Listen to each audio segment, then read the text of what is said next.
دنیا کے سامنے نئی سیاسی کشمکش۔ جی ہاں، امریکہ نے وینزویلا کے صدر نکولس مدورو کی گرفتاری کا اعلان کیا۔ اس کے فوری بعد اسرائیلی سیاستدان یائر لیپڈ نے ایران کو خبردار کیا کہ وہ اس معاملے پر پوری توجہ دے۔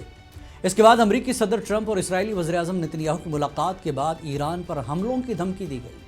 ماہرین کا کہنا ہے کہ یہ اقدامات ایران کے ساتھ جنگ کے امکانات کو بڑھا سکتے ہیں، خاص طور پر جبکہ ایران وینزویلا میں ہونے والی اس پیش رفت پر گہری نظر رکھے ہوئے ہے۔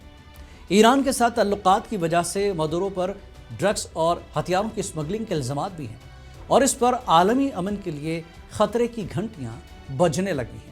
اس کے علاوہ بھارت نے ایران کے حوالے سے اپنے شہریوں کو غیر ضروری ٹریول نہ کرنے کی ہدایت دی۔ اس کشیدگی کے دوران کیا ایران بھی امریکہ کے نشانے پر آ جائے گا اور کیا عالمی سیاست میں نیا بحران پیدا ہونے والا ہے؟ آپ کا خیال کیا ہے؟ کیا ایران واقعی اگلا نشانہ بننے والا ہے؟ کمنٹس میں اپنی رائے دیں اور مزید ایسی خبریں دیکھنے کے لیے ہمارے چینل کو سبسکرائب کریں اور دیکھیں گلوبل سیناریو پر خصوصی پیشکش بیونڈ بارڈرز روزانہ رات 9:30 بجے صرف منصف ٹی وی پر۔